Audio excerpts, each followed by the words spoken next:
I am conscious that when Barbados stood and remarked that we shall be friends of all and satellites of none, little did he know that that statement would be embraced by every single Prime Minister and government that succeeded him.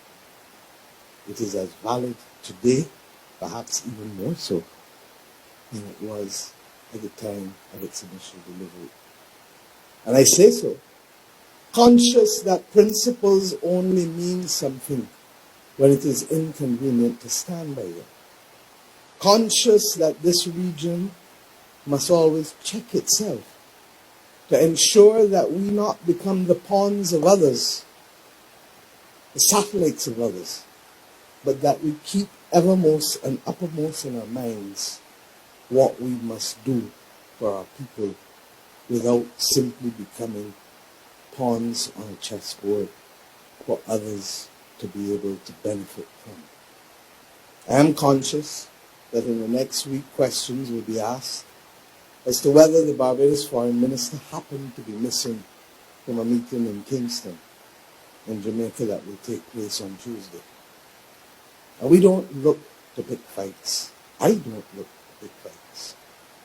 But I am conscious that if this country does not stand for something, then it will fall for anything. As chairman of CARICOM, it is impossible for me to agree that my foreign minister should attend a meeting with anyone to which members of CARICOM are not invited. If some are invited and not all, then it is an attempt to divide this region.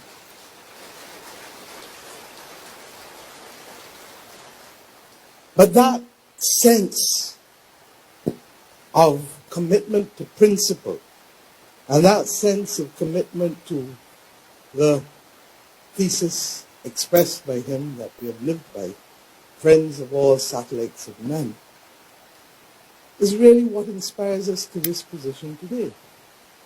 And therefore, it didn't take a lot of thought as to what our decision should be, because this country does not pretend to be what it is not, and does not pretend to have that which it doesn't.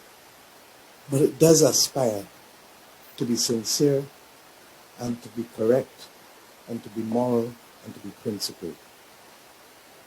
Barbados First, as expressed by both Grantley Adams and Errol Barrow, has come to mean for us that Barbados must stand for something. And I give thanks that that expression of leadership to that person who first gave us the right to vote, then that person who gave us the right to independence, has been followed for the most part by this country and its leaders.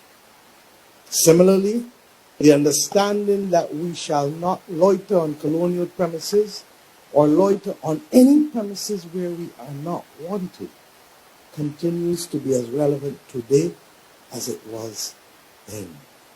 The expression delivered to the President of the United States of America, who offered to pay our dues to join the Organization of American States, when Mr. Barrow politely refused and said, in our part of the world where I come from, if you cannot afford the dues, you do not join the club. That is the Barbados First to which I speak.